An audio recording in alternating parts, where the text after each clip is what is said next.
দেখে বুঝতে পেরে গেছেন আজকে নিয়েছি কাঁচা আম, একদম দেশীয় কাঁচা আম। আর এটা দিয়ে একটা মজাদার টেস্টি ভর্তা বানাবো আজকে। দেখতে পাচ্ছেন সাথে নিয়েছি শুকনা মরিচ, একদম টাটকা করে ভেজে নিয়েছি। সাথে নিয়েছি লবণ, সাথে আর একটু এক্সট্রা করে বিট লবণ, পিঙ্ক কালারের বিট লবণ। যাই হোক, সব কিছু মিলিয়ে সবচেয়ে ইন্টারেস্টিং বিষয় হচ্ছে এই শুকনা মরিচ যতটাই কেন ঝাল হয় না কেন, তার চেয়ে বেশি মিষ্টি একটা ফ্লেভার ছড়ায়।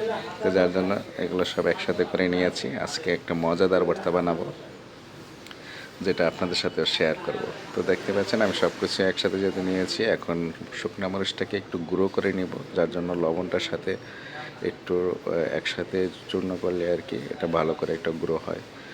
তো আমার কাছে আগে গুঁড়ো করা ছিল, সেটা অবশ্য একটু পুরনো হয়ে গেছে, যার জন্য আমি নতুন করে আবার বেজে নিয়েছি, যাতে একটা টাটকা ফ্লেভার আসে।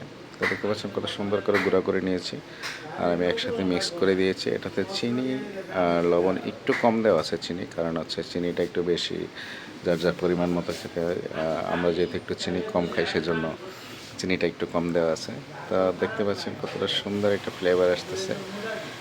লবণটা একটু কড়া করে দিয়েছি যেহেতু চিনিটা একটু কম, সেজন্য। আর জালটা আমি তেমন বেশি দেইনি, মাত্র 2টা মরিচ 3টা মরিচ দিয়েছি।